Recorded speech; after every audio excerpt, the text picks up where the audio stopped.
Bom, o primeiro tipo de governo do Brasil foi a colonização, que foi, no caso, o Brasil Colônia, que o Brasil foi descoberto em 1500 e no ano de 1808 a família real portuguesa veio para o Brasil, que no caso de 1500 a 1530 os temas mais importantes são o contato com o meio ambiente e os diferentes povos nativos ou indígenas, fato que causou grande impacto na mentalidade europeia da época, que no caso foi quando os portugueses vieram para o Brasil, que começou a colonização. Bom, foi a partir daí que começou os processos dos tipos de governo no Brasil. Com a ameaça da ocupação do território brasileiro por outros povos, como os franceses, a coroa portuguesa decidiu, no início da década de 1530, estabelecer o controle de fato da colônia, que partir da fase dos governos gerais. Começou-se o estabelecimento de uma estrutura econômica um pouco mais sofisticada, a montagem dos engenhos de açúcar e do sistema do plantio, que no caso é o plantio da cana-de-açúcar, e também o emprego com a mão de obra escrava, que usavam os indígenas como mão de obra escravista. Bom, em 1822 a 1889, o período imperial, que no caso o tipo de governo desses anos já começou com outro tipo de período, outro tipo de governo, que é o período imperial. Foi uma fase da história brasileira iniciada em 1822, quando o Brasil tornou-se independente, e finalizada em 1889, quando houve a proclamação da República. Nesse período, o Brasil organizou-se politicamente como uma monarquia, sendo governado por um imperador, cujo poder era transmitido de maneira hereditária, que no caso passa de pai para filho.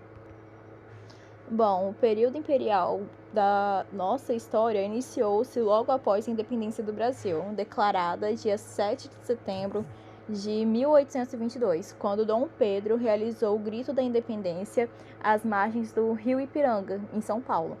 Esse, no entanto, foi apenas o final de um processo iniciado em 1808, que tinha começado em 1808 e teve término em 1822, que foi quando Dom Pedro deu o grito de independência ou morte. E a mudança da família real portuguesa aconteceu na virada de 1807 para 1808, quando Portugal foi invadido pelas tropas napoleônicas. Com isso, a família real estabeleceu-se no Rio de Janeiro e iniciou uma série de transformações que colocaram o Brasil em um novo patamar, responsável por antecipar nossa independência. Apesar disso, o ponto de partida para a independência no Brasil ocorreu apenas em 1820, quando foi iniciada em Portugal a Revolução Liberal do Porto. Nessa revolução, a burguesia portuguesa reivindicava o retorno do rei João VI para Portugal. Exigia a revogação das medidas que garantiam a maior liberdade econômica ao Brasil.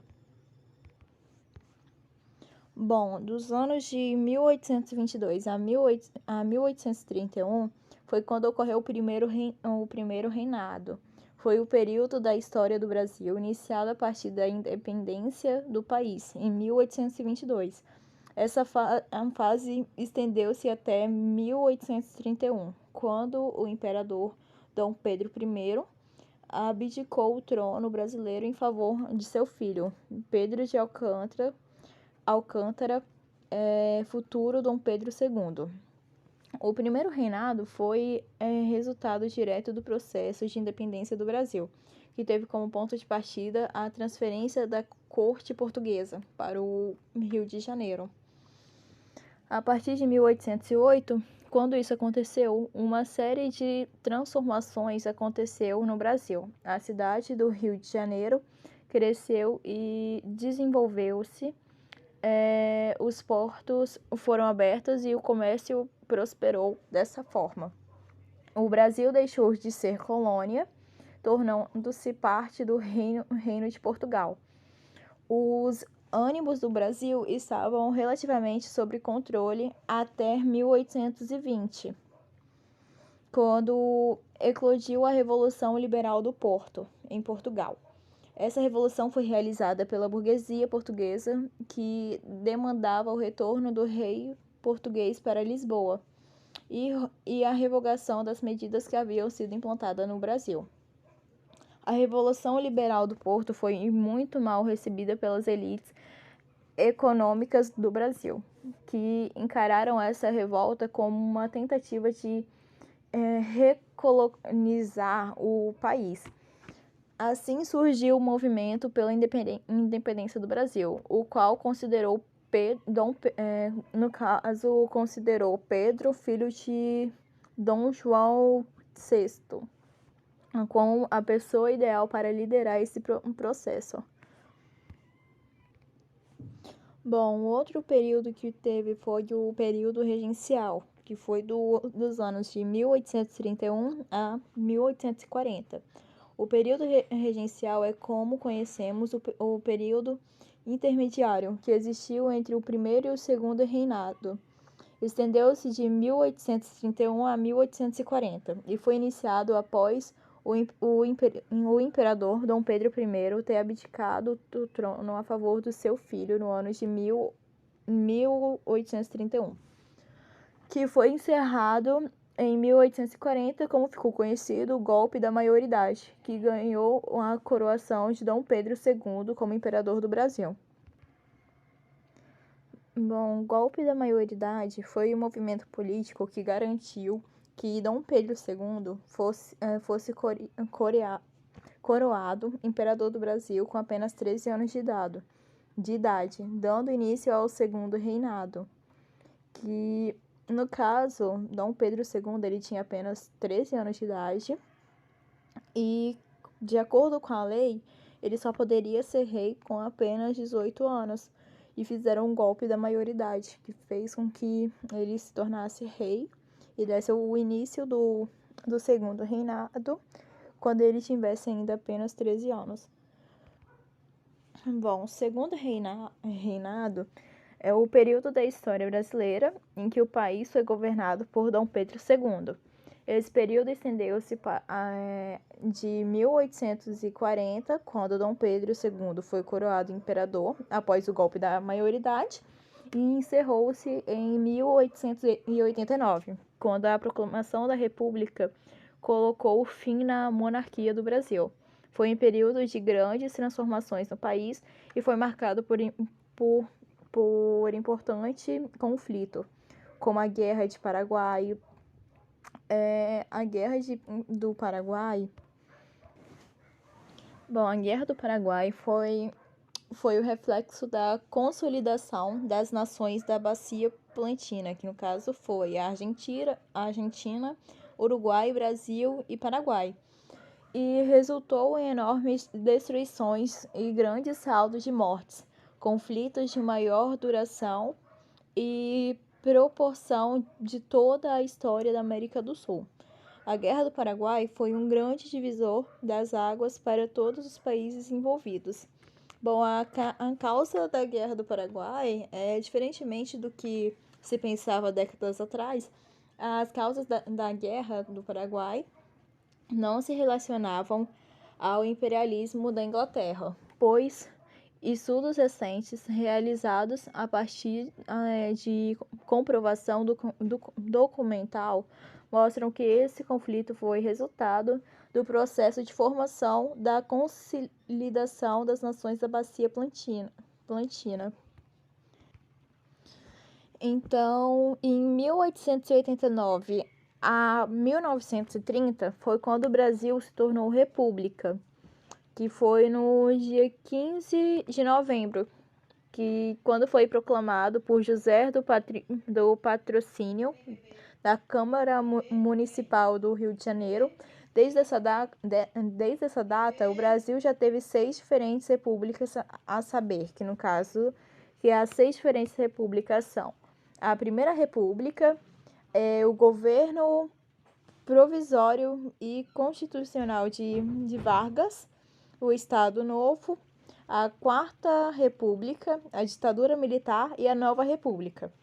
Eu já vou entrar mais a fundo sobre essas repúblicas. Então, a proclamação da República foi resultado de um golpe militar que derrubou a monarquia brasileira, que se enfraqueceu a partir do momento em que esse regime perdeu o apoio das elites econômicas do país. Isso aconteceu principalmente pela insatisfação dos 2 grupos muito importantes naquele momento, que foi o exército e a elite cafeeira paulista. No caso do exército,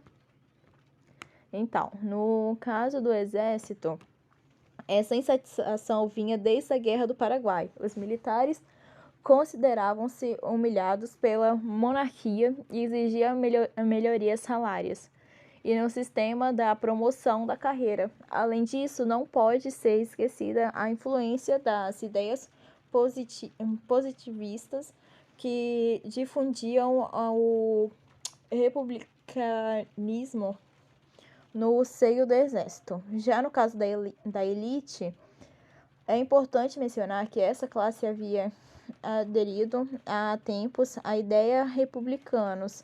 Uma prova disso foi a criação do Partido Republicano Paulista na década de 1870, quando a conspiração contra a monarquia tomou força. A elite cafeeira não colocou nenhuma resistência para a mudança do regime.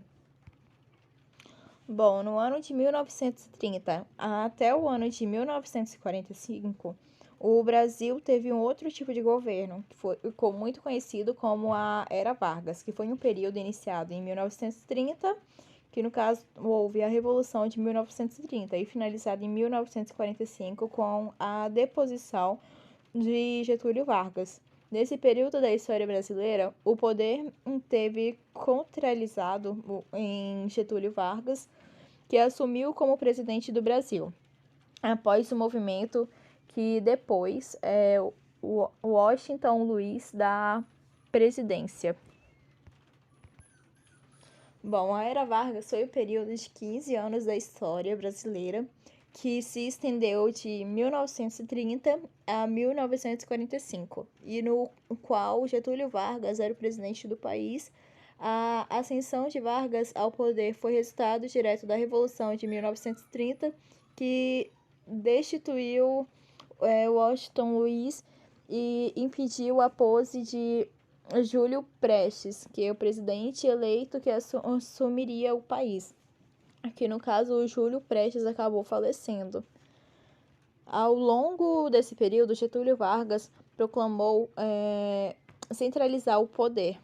Muitos historiadores, inclusive, entendem o período de 1930 a 1937 como gestação de ditadura de Vargas. Vargas também ficou marcado pela sua aproximação com as massas, característica que tornou muito marcante durante o Estado Novo. Permaneceu no poder até 1945, quando foi forçado a renunciar à presidência por causa de um ultimato dos militares. Com a saída de Vargas do poder, foi organizada a nova Constituição para o país e iniciada outra fase da nossa história, que é a Quarta República, que é de 1946 a 1944.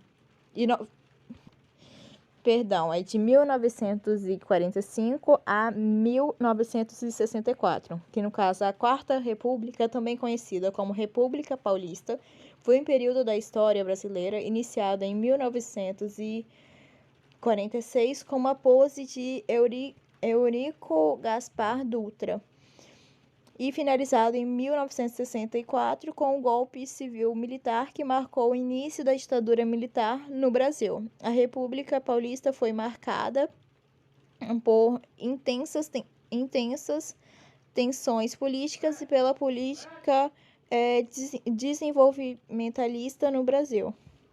E é isso.